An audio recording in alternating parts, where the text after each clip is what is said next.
estar aquí en Caché Noticias. Hola, Joana, buen día Carlos y a toda la audiencia, un gusto. El gusto es nuestro poder conversar con usted. Quería comenzar, justo estábamos analizando esta decisión que anunció el viernes pasado el presidente Guillermo Lasso de mantener el subsidio a los combustibles, de aumentar el precio, congelarlo y suspender la aplicación de las bandas de precios a los combustibles. Esto, ¿cómo usted lo toma? ¿Es un retroceso esta eliminación del subsidio? Bueno, yo creo que hay varias aristas de análisis. La una puede ser la lectura que tú planteas, ¿no? Hubo un avance con el decreto del presidente Moreno, ahora eso parecería ser que toma un giro distinto en términos de la política petrolera que tiene el país y la política hidrocarburífera en términos generales. La otra lectura tiene que ver con el conflicto que se había desatado con Pachacuti y con la CONAIE sobre este tema y la forma como la resolvió el presidente de la República, que ahí me parece, más allá de las posiciones beligerantes en ocasiones de la CONAIE y de Pachacuti, me parece que cierta razón tienen al señalar que el acuerdo no era tal cual se dio, porque como tú bien mencionas, primero se dio un aumento y luego se dio el congelamiento. Entonces yo creo que en términos generales una decisión controvertida que me parece le va a traer consecuencias negativas fundamentalmente al gobierno respecto a los indígenas, por un lado, por el tema que hemos mencionado, pero también respecto a mucha gente cercana al gobierno en términos de ideas, ¿no? En términos ideológicos, que está en contra de que un gobierno pueda regular, un gobierno que se asume que es de orientación liberal en términos de mercado, regule los precios como lo ha hecho el gobierno del señor Lasso. Fue una mala jugada entonces porque apenas semanas atrás se le había dicho que se iba a mantener el sistema de bandas. Bueno, en realidad se mantiene, lo que pasa es que se suspende por ahora, no su aplicación. Pero, ¿qué pasa entonces con el acuerdo con el Fondo Monetario Internacional y ese acercamiento que tenía con Pachacutic también de llegar a un final no tanto feliz, pero por lo menos un acercamiento que se tenía? Eso obviamente no pasó porque en un inicio Pachacutic dijo que estaba de acuerdo con el anuncio del presidente y minutos después sacó otro comunicado diciendo que estaba en contra del aumento. Sí, yo creo que en general el gobierno tiene decisiones indicativas, a veces incoherentes, a veces contradictorias. Y eso me parece que le va a ir minando de a poco, o ya le está minando la credibilidad y el apoyo al presidente Lasso. Tú planteas un tema, se había dicho que no a dejar de lado la eliminación de los subsidios, ahora de alguna forma eso es lo que se ha hecho, más allá del tecnicismo no legal de que no se ha eliminado el subsidio, solo se ha congelado y toda la argumentación que puede tener. En realidad es una contradicción respecto a lo dicho hace algunas semanas. Lo mismo sucede con la ley tributaria, por ejemplo. En esta semana se cumple un mes de la devolución del CAL del proyecto de ley y hasta ahora no llega. El presidente hace 2 semanas señaló que el jueves, pensando en el jueves de la semana pasada, iba a mandar el proyecto. No se ha enviado, se ha dicho que en esta semana, no se sabe cuándo. Por otro lado, le pide apoyo a la legislatura para que apruebe sus proyectos de ley, para que se comprometa con el país, y al mismo tiempo una comisión legislativa le llama a rendir su versión en el caso de Pandora Papers y no asiste. Entonces, yo creo que hay un cúmulo de contradicciones del gobierno que uno puede tener varias lecturas, ¿no? Una que quizás es un tema de comunicación, otra que quizás es un tema de las distintas visiones que hay dentro del propio gobierno, porque no es un gobierno unificado en términos de quienes lo conforman, y la otra que sería la más grave, pero que yo creo que va tomando cuerpo, y es que el gobierno no tiene un plan, va tomando decisiones sobre la marcha, no tiene estructurado una idea de qué quiere hacer en el mediano plazo, y eso les lleva a estas tensiones que hemos mencionado. ¿Qué esperar esta semana? Una semana complicada. El gobierno ha dicho que esta semana va a entregar a la Asamblea el proyecto de ley de reformas tributarias. Para el día de mañana están convocadas las manifestaciones por parte de la CONAIE. En el tema de los combustibles hay transportistas que apoyan, hay otros que no y que van a sumarse también a la marcha de la CONAIE. Sí, por eso yo creo que quizás era mejor idea presentar la semana anterior el proyecto como el presidente había dicho, ahora señala que será en estos días.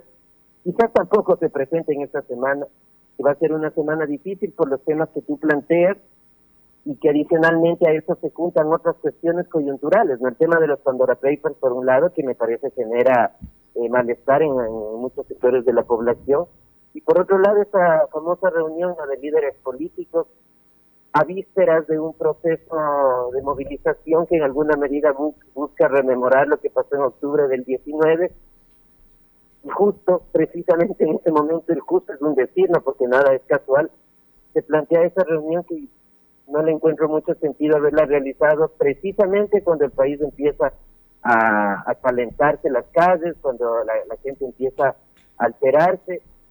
Muchos de los actores que estuvieron en esa reunión le traen a la memoria a la gente lo sucedido en octubre, más allá de la valoración que uno puede hacer.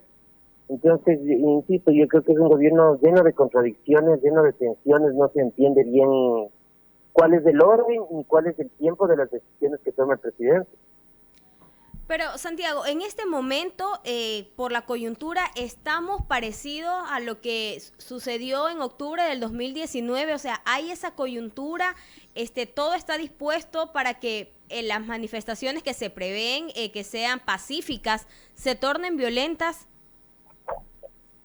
No creo que estemos en el mismo nivel. O sea, me parece que es una visión un poco alarmista decir que va a ser un nuevo octubre del 19. No creo, me parece que las tensiones han bajado bastante en relación a esta época. El presidente Lasso, más allá de estas debilidades que ha notado, sigue manteniendo una popularidad importante en el país a raíz del proceso de vacunación. El movimiento indígena no ha logrado rearticularse del todo, no tienen una bandera de lucha muy clara, una plataforma de demandas muy concisa. Entonces yo creo que va a haber las movilizaciones seguramente, lo cual me parece que es legítimo también, pero no creo que asuma las dimensiones de octubre del 19. Para eso deberá pasar todavía mucha agua bajo el puente, como se dice comúnmente, antes de que suceda, pero de todas maneras es una movilización que con la organización del movimiento indígena y de otros sectores que se le acercan en estos casos, uno a veces sabe cómo empieza la movilización, pero no necesariamente las consecuencias finales. Pero entonces, lo que podría pasar no es porque todavía no existe el ambiente adecuado para que se torne violenta, más no porque los organizadores no lo quisieran así, o porque todavía no tienen la fuerza para que sea así. Por supuesto, no es porque la coyuntura política del país no da para una movilización de los niveles o de los ribetes del 2019, no porque el señor Issa y la CONAIE no desearían que sea así o peor aún, no, desde luego. O sea, la vocación poco democrática, poco cercana al diálogo de la CONAIE está ahí, está presente. Lo que pasa es que, insisto, la coyuntura es la que no les acompaña en esta ocasión, y tampoco les acompaña de forma tan directa y abierta, me parece, la Revolución Ciudadana, que es un actor clave, importantísimo. Me parece que la Revolución Ciudadana todavía está en un proceso de ubicarse bien cuál va a ser su espacio en la oposición durante este gobierno. Han sido más bien cautos en sus declaraciones. Los principales dirigentes de la Revolución Ciudadana han tenido muy poca aparición pública, entonces yo creo que no hay condiciones para lo del 19, insisto, nuevamente, por estos temas de coyuntura, no porque la CONAIE haya modificado su posición en general respecto al país. Ahora hablemos de la Asamblea, de la relación que tiene el Ejecutivo con la Asamblea. ¿Cómo tender puentes? La semana pasada parecía que el camino se estaba allanando, se habían reunido con Pachacutic, se habían ahora sí encontrado puntos comunes, pero obviamente vimos que no fue así, que nuevamente se tumbaron esos puentes que se estaban empezando a construir y no hay esa relación que se esperaba para una gobernabilidad adecuada. Mira, yo creo que el gobierno sigue insistiendo en que con Pachacutic hay alguna posibilidad, y me parece que esa es de las posibilidades más bajas que existen. Pachacutic es un movimiento radical que puede llegar a acuerdos eventualmente en la coyuntura inmediatísima, pero nada más allá de ello. Yo me atrevo a decir, y esto es fuerte, pero yo me atrevo a decir que es más fácil llegar a acuerdos medianamente sólidos con la Revolución Ciudadana antes que con Pachacutic.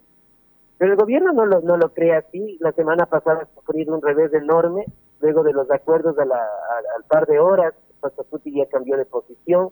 Ya tuvo una experiencia previa cuando le entregaron la presidencia de la Asamblea Nacional a Pachacuti, lo que ha sucedido hasta ahora. Entonces, yo tengo la impresión que la posibilidad de acuerdos del gobierno tiene que ir más hacia el lado del bloque de independientes, que ahora es pequeño, pero puede llegar a ser determinante, la izquierda democrática en alguna medida, alguna de las dos izquierdas democráticas, porque hay conviven dos partidos dentro de uno, y en alguna medida también creo que la Revolución Ciudadana, que es difícil, desde luego, porque su punto de partida es el retorno del expresidente Correa, desde luego, es difícil, y el Partido Social Cristiano. Y no hay mucho más que hacer. Lamentablemente es una asamblea muy complicada para trabajar para este gobierno o para cualquier otro. Pues sería muy, pero muy complicado alcanzar acuerdos. Dejar de insistir entonces, usted dice, con Pachacuti. Santiago. Dime. Sí, le decía entonces, dejar de insistir con Pachacuti y mirar a otros lados, incluso con quienes en un inicio les dio la espalda, UNES y el PCC. Sí, yo creo que sí, la política es así, es de idas y vueltas. Y la política en el país en general no se caracteriza por haber tenido acuerdos de mediano y largo plazo, sino cuestiones muy coyunturales. Y me parece que por ahí tiene que pasar la posibilidad de acuerdos, que insisto, no son fáciles, ni para el señor Lazo ni para cualquier presidente. Es una asamblea bien difícil de manejar la que tienen por delante, y además de un país que tiene una crisis económica, es complicado, pero yo creo que la opción de Pachacuti va a seguirle trayendo problemas al gobierno. Ya ha tenido 2 derrotas en menos de 6 meses, entonces quizás modificar la relación respecto a las bancadas de oposición es una posibilidad. Estamos conversando con Santiago Basabe, analista político. Mi compañero Carlos Zacoto se suma a esta entrevista. Carlos, por favor. Hola Santiago, muy buenos días. Qué gusto saludarlo. Bienvenido nuevamente a Caché Noticias. Yo quiero hablar del tema Pandora Papers. Usted ha dicho algo muy importante. El presidente de la República tenía que ir a la Comisión de Garantías Constitucionales, y yo coincido con usted, porque lo escuchamos en una entrevista con Carlos Vera decir: estoy dispuesto a ir a la Asamblea Nacional, no tengo nada que temer, iré cuantas veces sea necesario. Hoy, por ejemplo, UNES está convocando a una rueda de prensa para dar a conocer nuevas revelaciones en el caso Pandora Papers, es decir, el tema seguirá apuntando hacia él, hacia Guillermo Lasso. ¿Pierde el presidente de la República al inasistir a estos llamados desde su punto de vista? Yo creo que sí, Carlos. Yo creo que sí, porque lo que va a generar eso es que desde la oposición, sobre todo desde UNES, se mantenga ese tema del manto de duda, de las denuncias, de las declaraciones en contra del gobierno, y me parece que eso a quien más se termina perjudicando es el propio presidente Lasso. Y la semana pasada no digo que habría sido una fiesta cívica ni democrática de ninguna manera. El presidente iba a pasar un muy mal rato seguramente. Pero yo creo que eso era preferible en aras a bajar las tensiones que puede provocar el tema de los Pandora Papers. En todo caso, esa es la decisión del presidente. Ha dicho que sí va a ocurrir en algún momento cuando se tomen las otras declaraciones. Y mira, ahí está nuevamente la contradicción. Primero dice que va a ir, luego que no va a ir, luego que eventualmente en algún momento va a ir. Y me parece, como tú has dicho también, que esto a quien más problemas le va a generar es al gobierno. Y sabemos bien que la Revolución Ciudadana tiene los recursos y la capacidad para movilizar a la opinión pública, movilizar redes sociales, y el tema puede tomar otro rumbo, más aún si comparas lo ocurrido con respecto al presidente Piñera, por ejemplo, ¿no?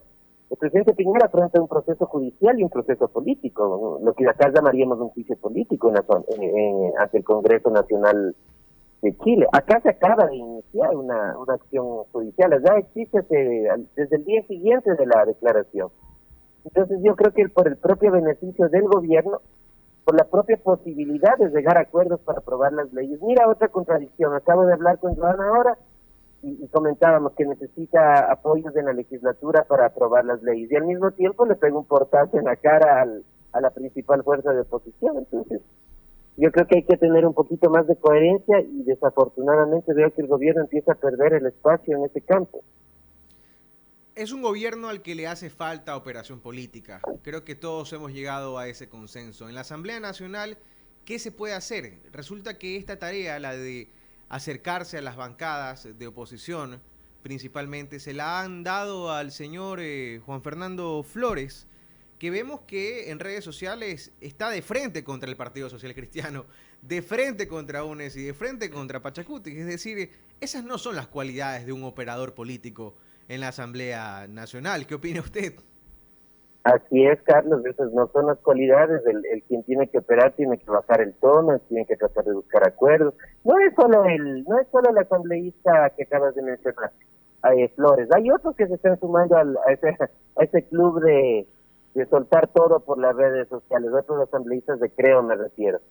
Yo creo que ahí hay un problema. Me parece que la ministra Vela hace un trabajo interesante, pero ya no a nivel del cabildeo del día a día en la asamblea, que creo que es lo que ahora hace falta. Quizás falta un poco de apoyo de gente, ¿no? De gente cercana en el Ministerio de Gobierno que apoye el trabajo de Alexandra Vela. El gobierno en general es un gobierno con muy pocos cuadros políticos con capacidad de toma de decisión, porque en general es gente que no ha tenido experiencia política en lo público, y eso tarde o temprano te pasa una factura, y me parece que esa factura le está pasando al gobierno ahora mismo, y se nota sobre todo en la Asamblea Nacional, donde sí, el principal operador político es uno de los principales también acusadores, y que está constantemente tensionando con otros sectores, sobre todo el Partido Social Cristiano. Ciertamente ahora el gobierno todavía está en posibilidad de rever este tipo de estrategias, o más bien el escenario en el que no hay ninguna estrategia. Es decir, todavía no estamos en un punto de no retorno, que es lo que se teme desde el gobierno nacional. Hay algunas acciones que se han tomado en materia comunicativa. Mire usted, la semana pasada han nombrado a Carlos Gijón como vocero oficial del gobierno nacional, pero hay quienes creen que si no hay una estrategia política de fondo, no vale de nada que haya una estrategia comunicacional. Por ejemplo, yo le quiero consultar a usted si realmente Guillermo Lasso termina siendo el beneficiado de esta entrevista que dio a Carlos Vera.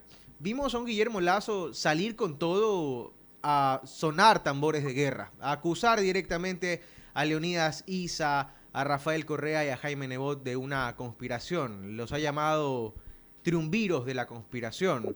¿Esto, a final de cuentas, le perjudica o le beneficia al gobierno nacional? Mira, yo creo que hay varias cosas. Una, me parece que cuando hay la declaración de los hundidos es porque el gobierno siente, y me parece que con cierto fundamento, que la posibilidad de una muerte cruzada desde la Asamblea, no desde el Ejecutivo, desde la Asamblea, empezar a tomar cuerpo. Y esto en relación con los Pandora Papers. Y me parece que por ahí es esa declaración que en alguna medida ayudó a bajar las tensiones, porque inmediatamente las tres personas hacen declaraciones públicas negando, ¿no?, la posibilidad, y yo creo que ahí termina la posibilidad de una muerte cruzada desde la Asamblea. Y mira, a continuación, si es que ahí se bajaron las tensiones, ¿por qué el presidente no acudió a la Asamblea Nacional cuando la situación ya le era más beneficiosa? Pero bueno, no lo hizo. Y el tema que planteas luego es el tema comunicacional, que ahí también hay un problema enorme. Ojalá Carlos Gijón, que con tanta experiencia que tiene, pueda aportar en ese sentido, pero no puede ser que el presidente de la República, de este país o de cualquiera, sus declaraciones oficiales sean a través del periodista A o del periodista B, del periódico A o del periódico B. No, así no comunica un gobierno. Un gobierno comunica de forma oficial y llama a ruedas de prensa o llama a una cadena nacional. Así se hace en todo el mundo. Entonces acá hay una idea de innovar en ese sentido que me parece genera tensiones, no solo porque la población no tenemos un discurso oficial, sino el discurso dependiendo del periodista. Y segundo, yo asumo, y ustedes como periodistas seguramente estarán de acuerdo conmigo, genera también tensiones entre los medios de comunicación, porque los medios de comunicación y los periodistas que no han sido beneficiados con una entrevista de este tipo seguramente se sienten excluidos, y con absoluta razón.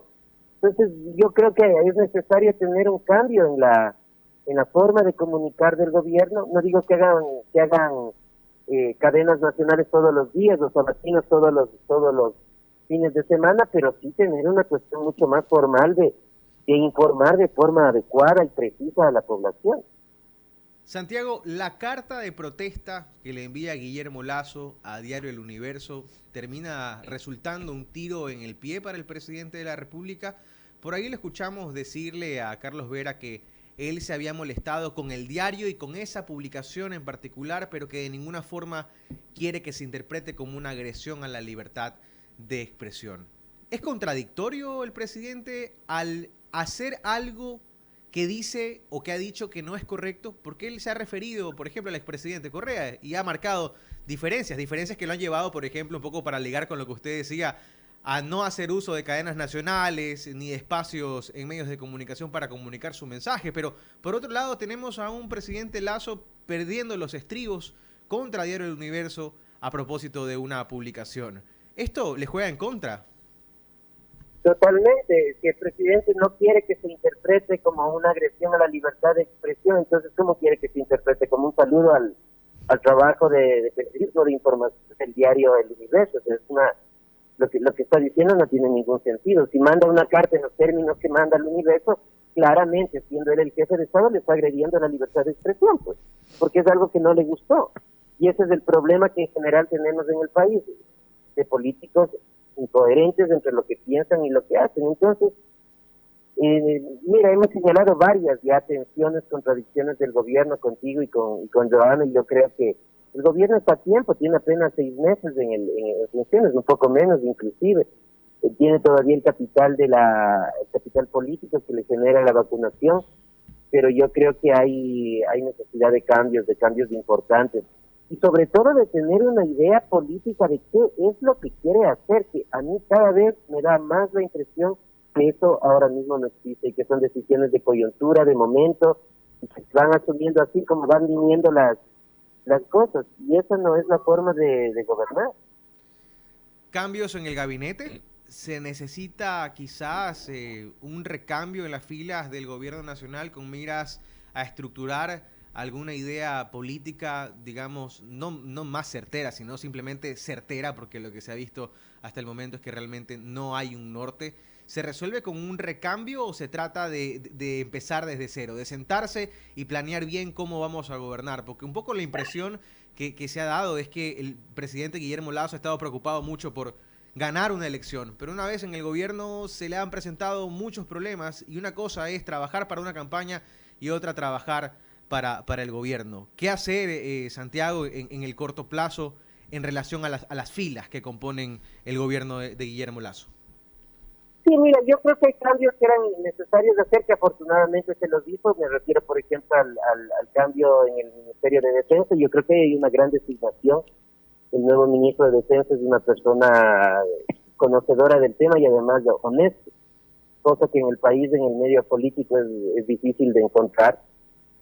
En el tema energético, por ejemplo, en el tema petrolero, yo no veo hasta ahora una política muy clara. Quizás esa es otra de las deficiencias. Hemos señalado el tema de la comunicación, pero adicionalmente yo creo que el gobierno tiene que sentarse a planificar bien por cuál de las dos vías o por cuáles de las dos líneas ideológicas que están conviviendo en Carondelet va a definirse. Hay una línea que es opuesta a cualquier palabra que se asemeje a Estado y a protección desde lo estatal. Me refiero a las personas de los grupos libertarios que son parte del gobierno. Y hay otra que es mucho más moderada, mucho más centrista en ese sentido, que si bien está por la línea de libre mercado, también considera que el Estado es clave y fundamental. Me parece que ahí está el ministro de Finanzas, está la ministra de Gobierno. Yo creo que ahí el presidente tiene que decantar, que decidir porque con quién va a gobernar y quién le genera mayores réditos, porque de lo contrario los problemas van a seguir ahí presentes. Ciertamente, 7 de la mañana con 28 minutos. Queremos agradecerle al doctor Santiago Basabe, analista político, por acompañarnos esta mañana y darnos sus impresiones referente a las estrategias, o a la falta de estrategia más bien, de parte del gobierno de Guillermo Lasso. Muy amable, Santiago. Gracias. Gracias a ti, Carlos. Siempre un placer. Saludos, Joana. Saludos a la audiencia en Guayaquil y en San Telmo.